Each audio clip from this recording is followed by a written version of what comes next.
I must say, I was a bit overwhelmed by calls after the last edition of Talking Health, which bordered on mental health. Some people were angry at why I didn't conclude that edition.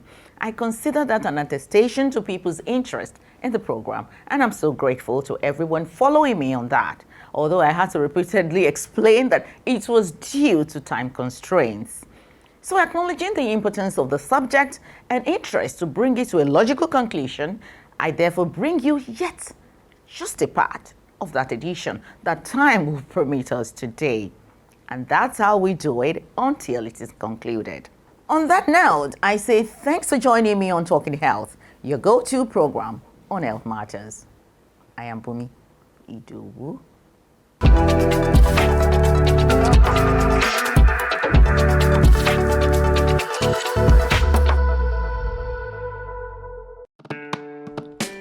I am the life, the pure many wish they were.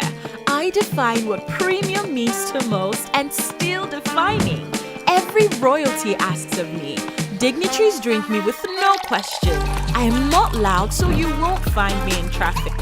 Seated at momentous ceremonies, luxurious events, and premium parties only, I am exclusive. With an unmissable presence in over 40 countries, I am global. I am the life of every occasion and gathering. I am Nestle Pure Life. Without any introduction, I am the life of the party.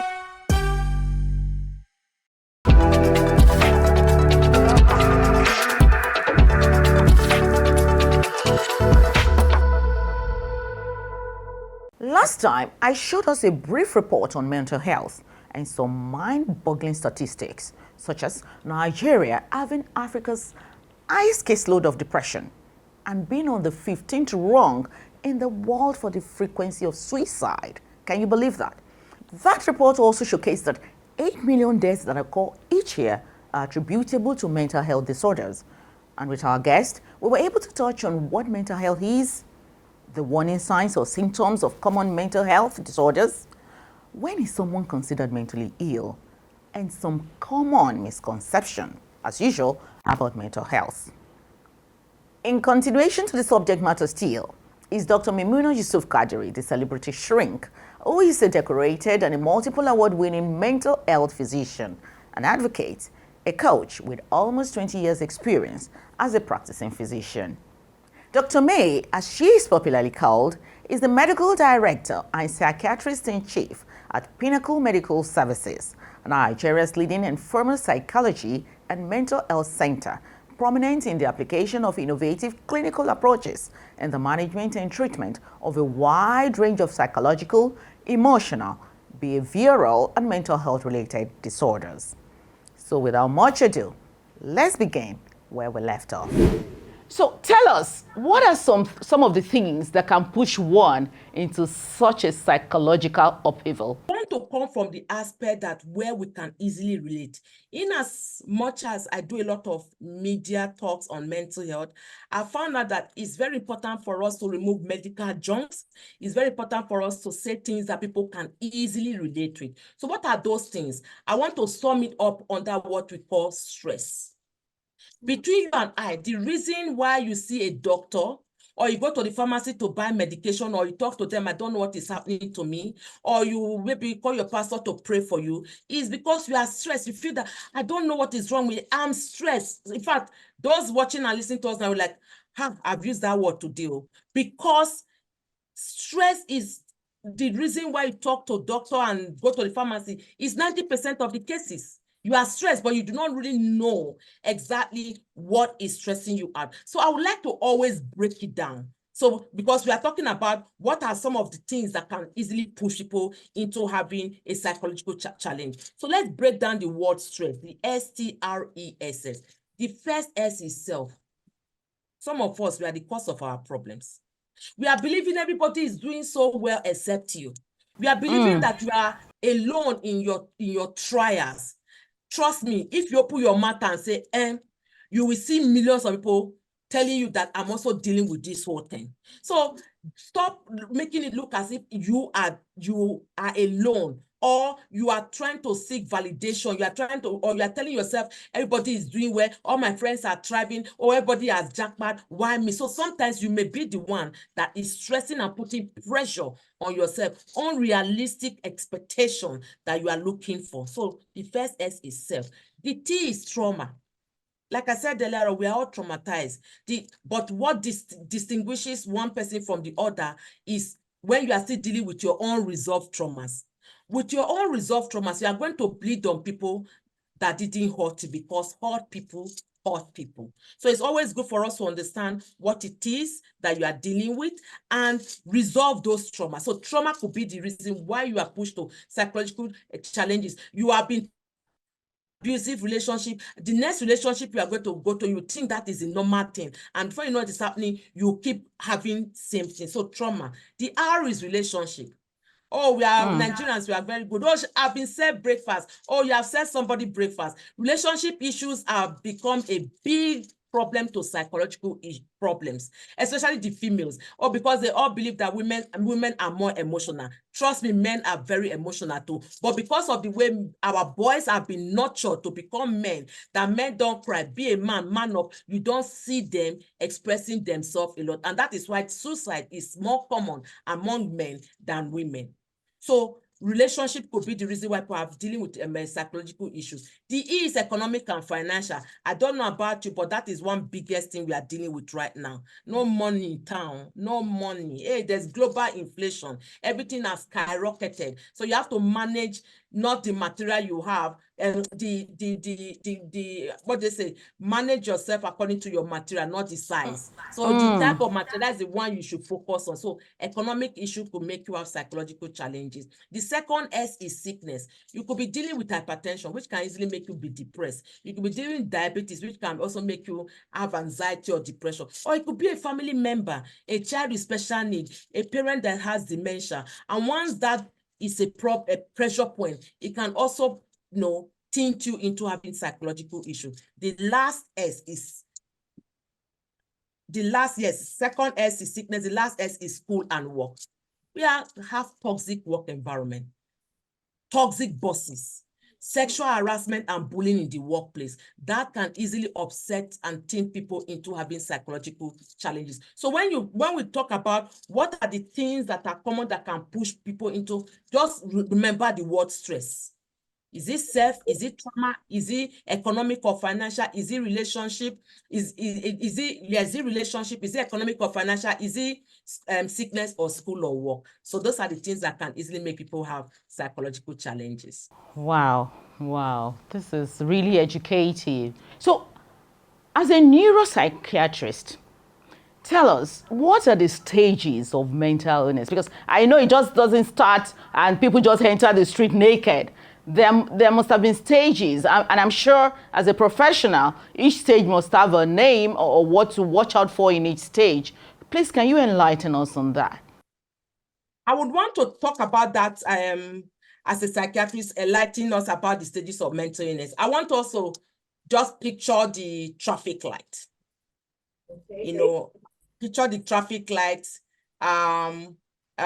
It starts with which color? That's the first color. That's yellow, orange, red, so green, right? So if it's mental health awareness is a continuum, starting from you being healthy.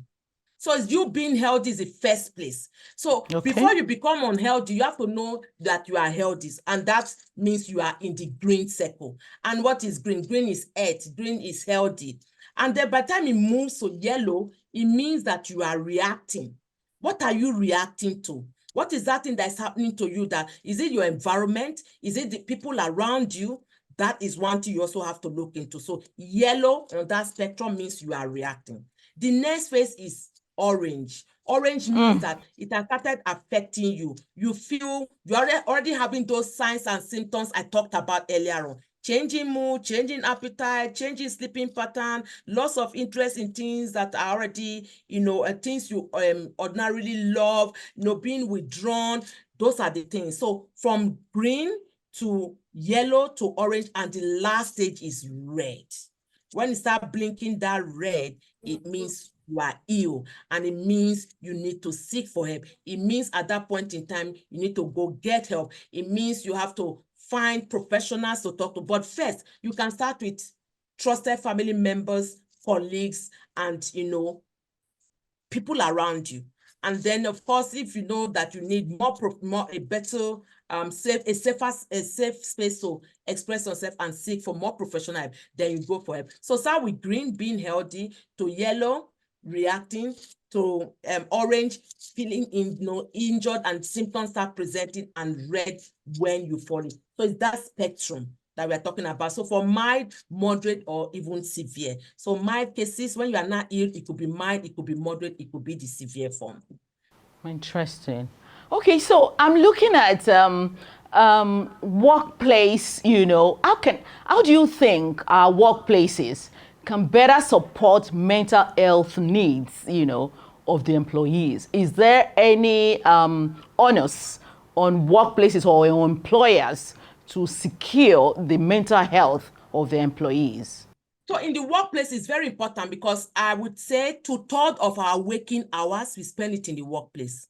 So out of the 24 hours, if you sleep for 6 hours, it means that the remaining 18 hours, 2/3 of that, you are spending it in the workplace. So your work environment has to be enabling enough. Your work environment has to be healthy enough. Your work environment has to have the right climate for you to not only survive, but thrive and flourish. So the workplaces, they must make sure that there's access to mental health resources, which could be online, which could be hard copy, which could be, a website where they can access. Then, of course, they should make sure that there is an enabling environment that people can express themselves. Policies that can encourage people to speak up and speak out without judging them, without making them feel as if, no, we need to sack this person right now because this person is dealing with depression. Why did you sack the person that's dealing with hypertension or diabetes? Why are you asking that person, have you seen your cardiologist? Are you taking your medication?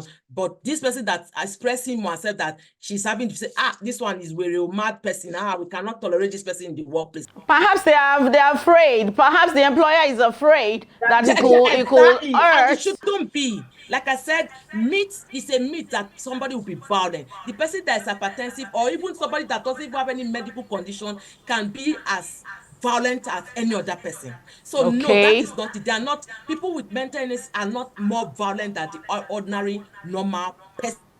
Okay. Because normalcy is subjective. Then, of course, one very key thing I want every organization to have.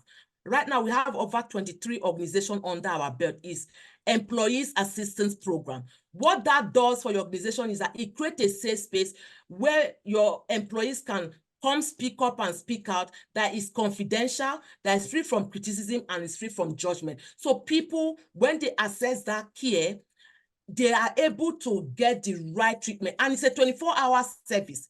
It doesn't have to, the clinical psychologists do not have to domicile within your organization. Like for us, we have a call center where employees of the corporate organizations that we are managing call in at any point in time of the day. Even if it's 1 a.m., you want to cry to someone that wouldn't judge you, you can reach us, and that can be done. So Employees Assistance Program is the name of that service. And I encourage every corporate organization to have that. HR managers, human resources managers need to know that that service is to make their work easier, because some of them are not equipped to help them to deal with these emotional issues other employees are presenting. So that is one thing. Then, of course, training of supervisors, managers, people that are heading other and subordinates in the workplace. Train them for mental health first aid, just the way we are training for cardiopulmonary resuscitation, CPR. We also have training for mental health first aid and emotional intelligence, because when they know better,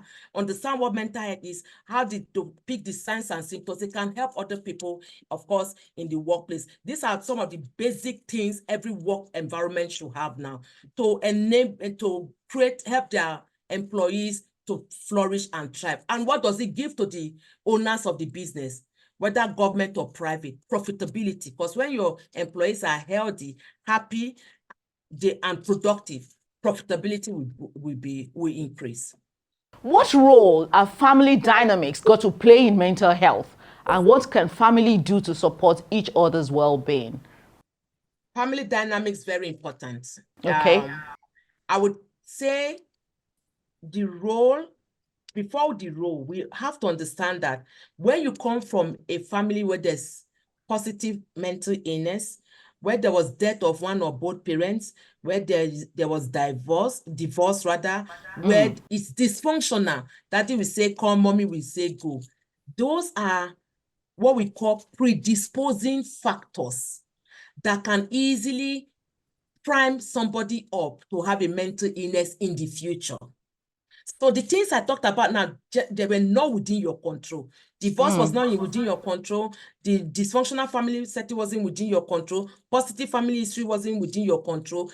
And then by the time you become an adult, and we talked about the word stress, you're already sitting on the fence. So it's easy for you to just think to the other side. So you see how your family that you are from can easily even prime you, give you what we call risk factors to having a mental illness later in life. But a family, now this is where the role comes in. It can be positive or negative.